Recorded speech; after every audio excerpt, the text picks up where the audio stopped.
One of the big obvious pros is increased financial security. Another is reduced reliance on a single source of income. For example, Blue Cross Blue Shield, if you follow my YouTube page, I just put a video out about this. They have decided they're no longer going to credential remote therapists unless you're actually physically living in the state of your licensure. So this is a huge upset to traveling therapists. Hence the reason I'm saying reduce reliance on a single source of income. Hi, I'm Kim Tolson and I'm the traveling therapist. It's my passion to teach therapists how to navigate online private practices and multiple income streams so they can travel the world. I'm a digital nomad with a virtual insurance-based private therapy practice and a multi-six-figure coaching business. I'm obsessed with entrepreneurship and developing tools that can help therapists live an adventurous lifestyle. In this podcast, I will discuss my journey as a digital nomad. I'll chat with other traveling therapists and help you navigate the complexities of running an online insurance-based practice. I'm so glad to have you with me on this journey.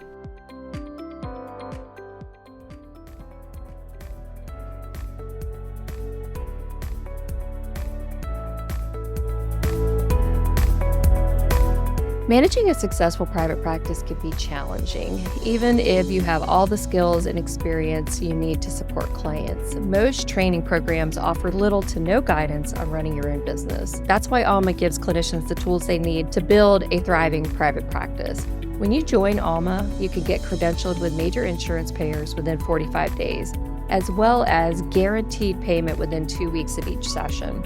You can also attract clients who are the right fit for your practice with a free profile in Alma's searchable directory. As you build your caseload, Alma also offers time-saving tools and administrative support, so you can spend less time on paperwork and more time delivering great care to your clients. Visit helloalma.com/Kim to download your free guide to identifying and connecting with clients who are the right fit for your practice. That's helloalma.com/KYM to get your guide.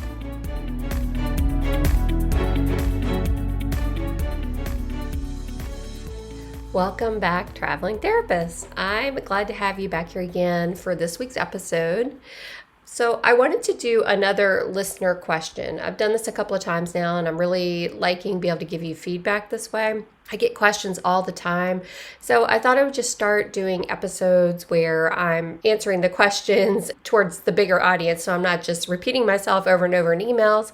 I thought I'd share this information with everybody. There are certain questions and themes that continue to come up, so that kind of gives me a sign to let you guys know more about it. And also, I did specifically get this question from Rebecca S. And Rebecca said to me, Kim, how do you manage to have all these income streams and still see your clients and manage to travel successfully? So I thought I'd get into this a little bit. It's super complicated. I could probably do an entire podcast just on this, and I think there are some out there. So anyway, there's a lot to it. I want to answer this question just in case any of you want to do the same thing that I'm doing. People a lot of times in the Traveling Therapist Facebook group will ask this question too. What are you guys doing for extra income? How are you getting passive income into your life? Those sort of questions. And we get all kinds of answers, amazing answers. Some people have Airbnb. Some people have other businesses. Some people do arts and crafts on Etsy. Some people sell Etsy merchandise to therapists. Some people are selling their progress notes to people. There's coaching, consulting, memberships. There's all kinds of stuff that you can do. So I want to just tell you a little bit about what I'm doing and some tips I've learned along the way and give you some information that hopefully will be helpful for you. For me, having passive income or multiple income streams has really helped me on my traveling journey because I'm able to have a lot of time to go sightsee and do the things I want to do in each of these new places that we end up in. I'm sitting in Sequoia National Park, and what time is it? It's like 1 o'clock on a Tuesday. I'm completely done with everything I need to do for today, except for wanting to record this episode. And then we're just going to head on out and go over to Sequoia National Park, hike around and stuff, check out the trails. We're basically functioning on East Coast time. I'm licensed in Virginia. All my clients are on East Coast time. Ken has a job that's based on East Coast time. So we're getting up around 5 a.m., 6 a.m. and starting work, seeing our clients. he's doing his job, and at least Ken has to get up exactly at 5:45 actually, because he has to sort of log in at a certain time and just be available to the company he's working for right now. So we like being Pacific time a lot of times because it's 1 o'clock and we're pretty much done with everything. We're ready to go out and explore. Sequoia National Parks, it's really cool. I'll probably talk more about this in my upcoming Digital Nomad update, which I do every 5th episode. But just a little tip, and some of you may already know this, but if you decide at the last minute to go to a national park and rent an Airbnb, make sure you check the website of the National Park Service to make sure it's open. Because where we are right now, there's only about 5 miles into the park that you can go, and the rest of it's flooded out. I think it's flooded out from, well, there's been a lot of rain, and also snow melt is causing problems. So the place where the huge sequoia trees are, I think there's one called Grant, and they've got like presidents' names, I think. Anyway, we can't get to them. We're not going to be able to see them because the whole park's shut down, and they don't really tell you when it's going to be open again. They just say like late spring or something like that. So we never checked. This was sort of a quick like, oh, let's go here. The last Airbnb we had booked totally canceled on us at the last minute. So we were like, all right, well, let's go up to Sequoia National Park. That'll be fun. And we never checked the website. So make sure you do that, especially in the spring, because apparently this is a thing. We're going to Yosemite after this, and same thing. We just got a notice the other day, because I've been checking the website now, that they've shut down all of Yosemite. So we might not be able to even get in the park. We don't know. But that's how this goes. So little side note tip there. And there is part of Sequoia where you can get in, but we tried to do it, and we're both big chickens, and we hate these like high winding roads with no guardrails, or it looks like you're going to fall off the cliff. So we got about halfway there through what they call Kings Canyon and turned around because we're just big chickens and we can't do these scary high roads. And I was telling Ken, I'm glad that the two of us feel the same way, like we're on the same level with being terrified of scary high things, because it works in our relationship. We're both like, no. We were like, excuse my language, we were like, F this, we're not doing this. So we just turned around and came back to where we're staying. And we're like, okay, we're just not going to get to see these tall sequoias. Anyway, things like that happen. So just wanted to share all that. But I will tell you more about that later in the next episode. I think it's episode 70 is my next update. So let's see. Let's get back to talking about multiple income streams and answering Rebecca's question. So let's see. I want to answer her question and maybe help some of you that are wondering about how to get into multiple income streams. I want to just dive right into the topic. And like I said, there's so much to say about this. I'm not going to get to all of it, but I just want to hit some highlights to give you a good starting point. So the first, I want to talk about the pros and cons of diversifying your income. It probably sounds great. Oh, you've got all this income, you've got all these income streams and all this money coming in. It just must be amazing. And it's really not like that. I actually work a lot. I've talked about that on this podcast in different episodes, trying to find that balance between working and not working as a traveling therapist or as a therapist with multiple income streams. So I want to talk about the pros and cons and share some practical tips to get you started as a therapist who wants multiple income streams, and introduce also 2 new products that I'm personally developing right now to kind of tie into this topic that we're talking about. So sit back, grab a cup of coffee, and let's dive in.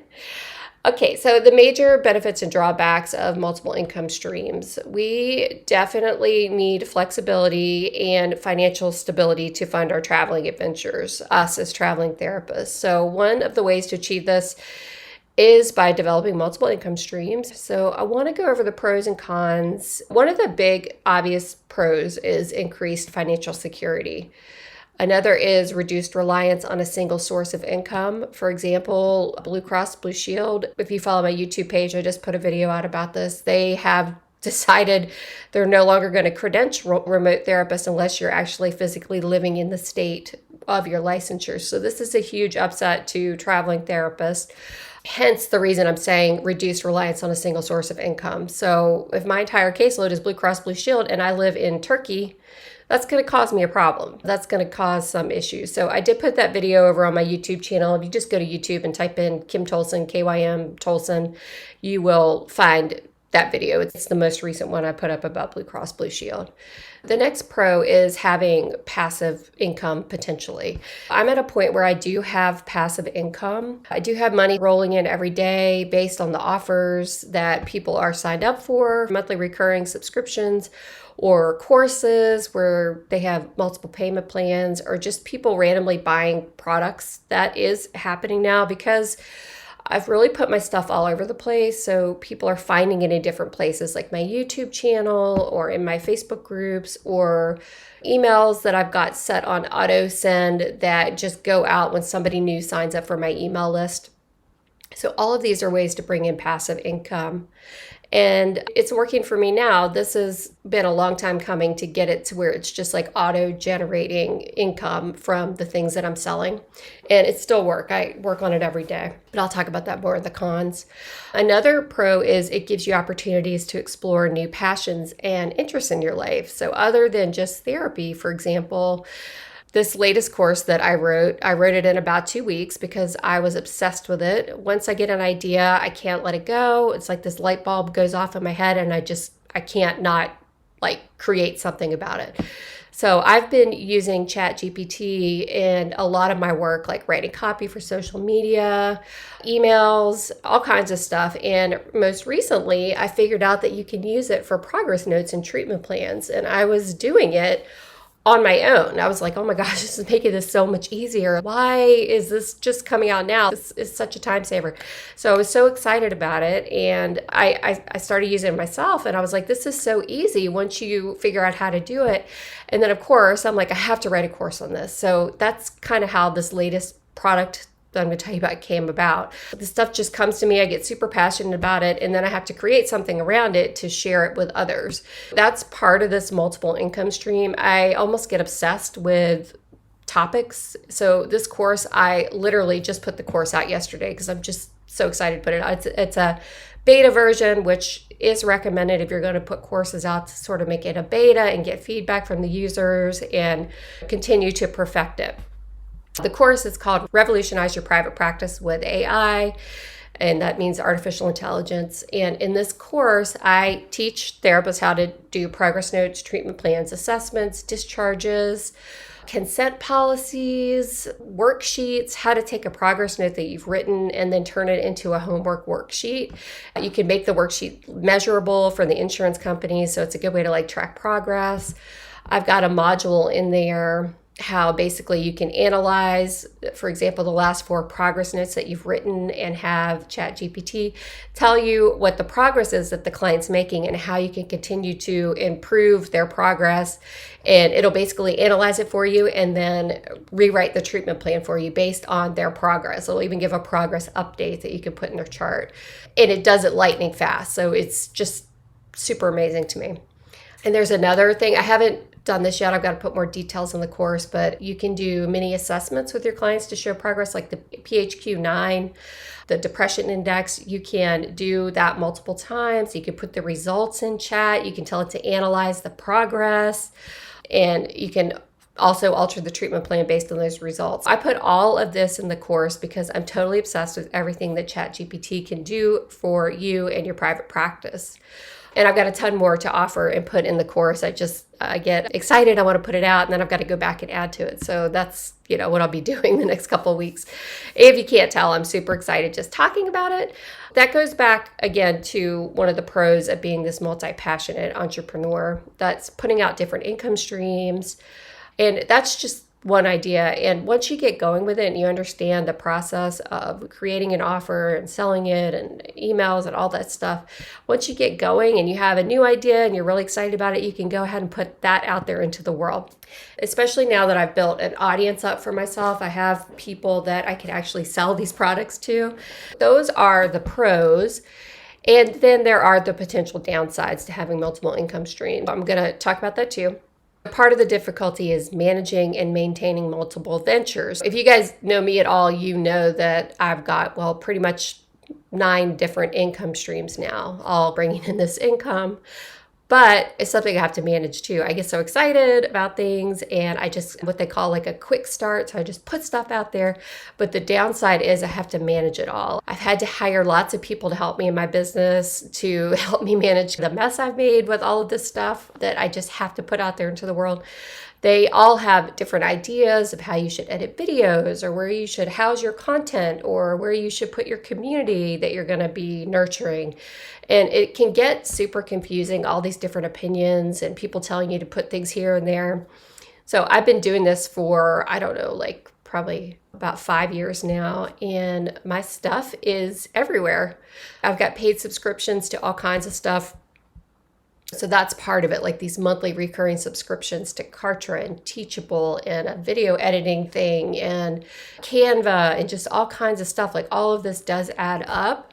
And it can be difficult to manage at times. So if you're starting out with this and you want to do this type of thing, multiple income streams, talk to a couple of different people and that can help you manage the whole thing. See what their plan would be around supporting you with email systems and how you want to set up your sales pages and where you want to house your courses and all of that. Really talk to somebody or a couple people and see their vision for how all of that will be connected for you.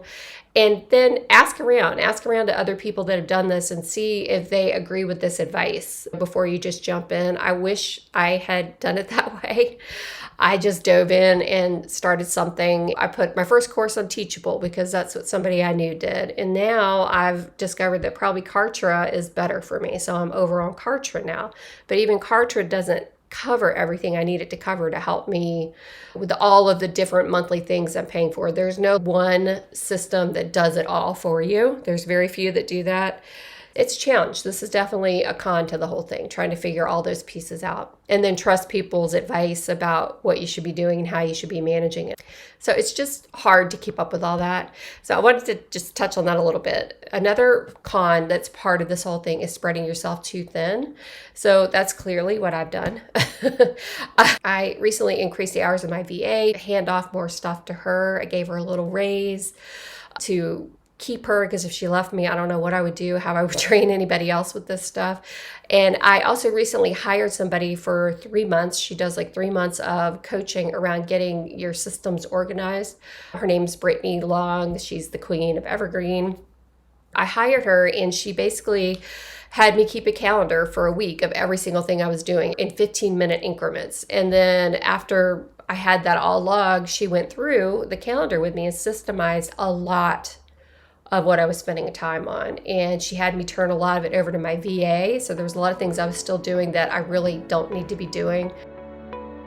Building a private practice can be challenging. I know for me, when I was starting out, I had no idea how to get referrals. I had no idea how to manage paperwork. I knew nothing about insurance billing. The whole process was really daunting. Building a private practice can be challenging, to say the least. I remember when I was starting out, I had no idea how to get referrals. I had no idea how to navigate insurance. I had no idea even what paperwork was required. So growing a caseload, navigating insurance, and managing billing and paperwork all take significant amounts of time. And that's all in addition to delivering great care to your clients. That's why Alma gives clinicians the tools they need to build a thriving private practice. When you join their insurance program, you can get credentialed within 45 days and access to enhanced reimbursement rates. They also handle all the paperwork, from eligibility checks to claim submissions, and they guarantee payment within 2 weeks of each appointment. So in addition to their insurance program, Alma also offers time-saving tools and administrative support, so you can spend less time on paperwork and more time delivering great care to your clients and traveling the world. Learn more about building a thriving private practice with Alma at helloalma.com/Kim. That's hello, ALMA.com/KYM to get started.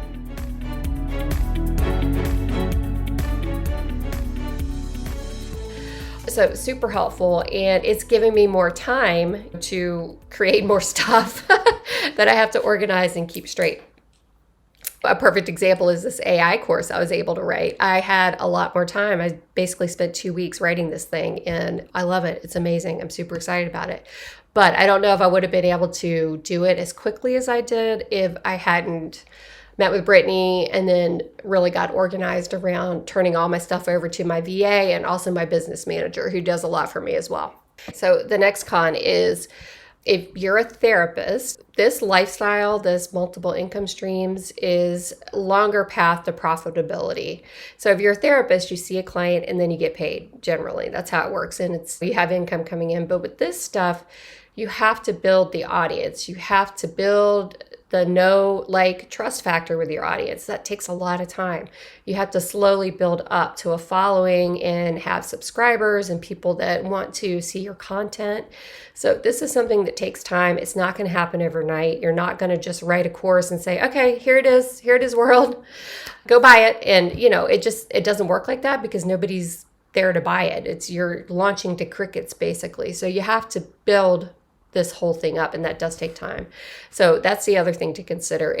This is not a short game. If you want to do this kind of thing, having multiple income streams, you have to know that it's a long game that you're getting involved in. Okay, so those are the pros and cons, and I want to, after that, just talk about some practical tips to get you started with multiple income streams, if that's what you want to do.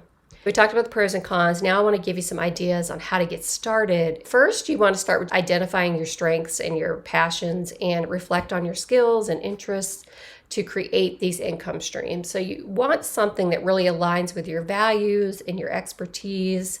As a creator or as a person, you want to feel connected to what you're doing. For me, this meant focusing on developing resources and tools. For me, for example, my values and interests lie in being a traveling therapist. And for me, that meant focusing on developing resources and tools for other traveling therapists like you that are listening to this podcast. So I created things like this podcast. I created the course, The Expert's Guide to Becoming a Traveling Therapist. And then this leads me to my other awesome thing I'm launching. You might have heard me mention it. That's coming out on May 10th. We are opening the doors to the Traveling Therapist membership. The Wandering Wellness Collective is the name, sort of the tagline to it. I'm so excited. I can't even tell you guys. I've got 2 years of content already sort of planned. I don't have the order or exactly how we're going to present it, but I've got all these ideas for it. We're going to have a private community on Facebook every single month. We're going to have at least 3 live events with myself and a traveling therapist coach that I'm bringing on with me into the membership. She's amazing. Can't wait to introduce you to her. So the 2 of us are going to do this together. I'm just really excited about it. So every quarter, I'm also going to do some sort of like kind of woo-woo thing like Reiki or tarot card readings or Zumba or sound healing. I'm going to bring that different stuff in because those are my values and interests. As I was saying before, I like those things. And I want to bring that to traveling therapists because especially if we're traveling, you can't really be involved in a yoga studio, a regular yoga studio. You can't really be going to regular Zumba classes. You can't really be connected to a tarot card reader. I want to bring all of these things to you guys in the membership that's going to help you feel connected to some of the different types of things that you don't traditionally have if you're not living in a regular home or community. I could envision like 400 of us doing Zumba together on live Zoom traveling therapist Zumba event. It sounds so fun to me. And I hope it does to you too. I just think it seems really cool. So I'm looking forward to that. And like I said, May 10th is when we kick it off. And you can enter as a founding member. And this leads me to another thing that comes up when you're developing multiple income streams. It's like, how do I set a price point for this stuff? How do I decide how much I want to charge? So with this membership, I decided I wanted to make it a super low price point.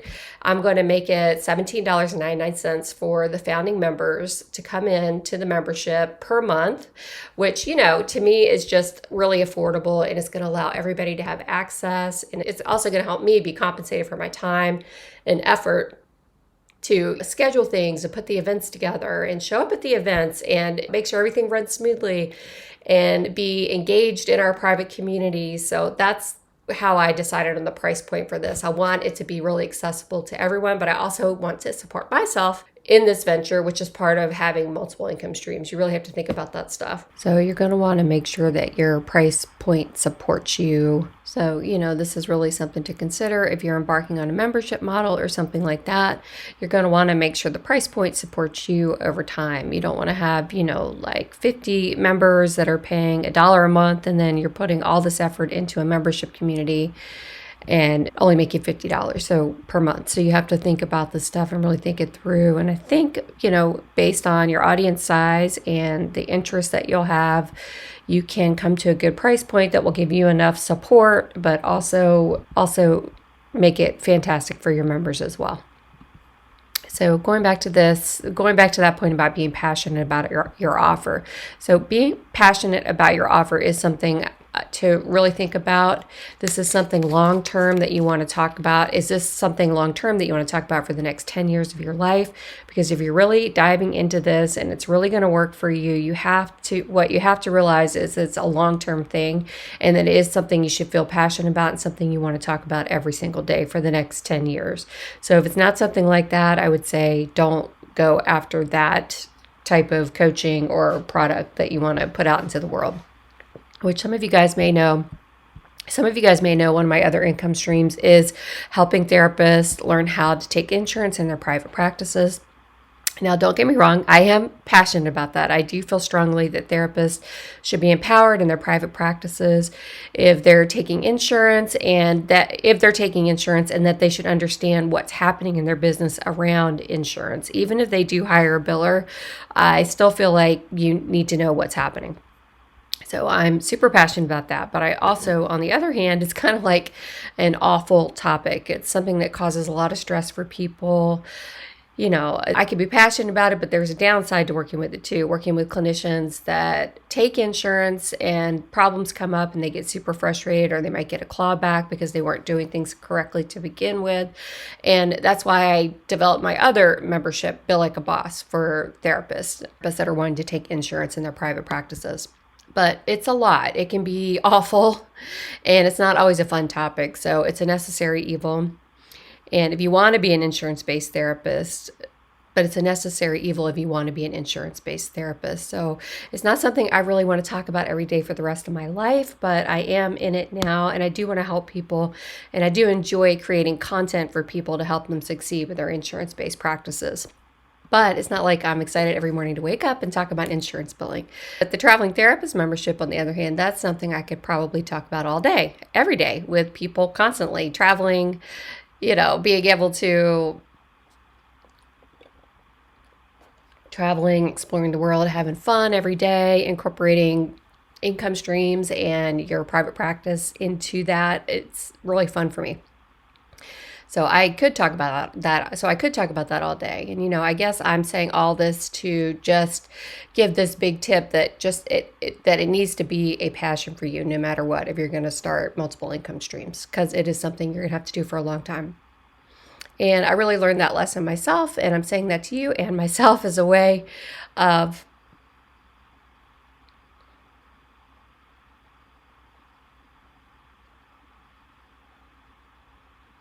So another practical tip I wanted to tell you guys about is how do you want to deliver this content to your audience? You need to think about that beforehand. This is something that is important to figure out before you get involved. Like, how does your audience want to accept the information, or what type of way do they like to learn? Is it courses? Is it a digital download? Is it live webinars? What works best for your audience? Do you want it to be a digital product? A lot of these things you can turn into passive income over time. If you create the product, you could sell it over and over again at different iterations with different sales copy to different parts of your audience at different times. And you just want to really think about that ahead of time. Is it a product that you want to be what they call evergreen, meaning always available to your audience, or is it a product that you just want to release a couple times a year, or open the doors and release a couple times a year? Do you want to be pre-recorded webinars inside of a course, or pre-recorded lessons inside of a course, where you don't have to go live and interact with an audience, if any of you guys have listened to this podcast more than maybe twice, you've probably heard me mention that I hate public speaking. And for some reason, I keep doing these things that require me to be live part of the time. But it's really not my thing. So part of how I've worked that out is I have coaches to help me in my memberships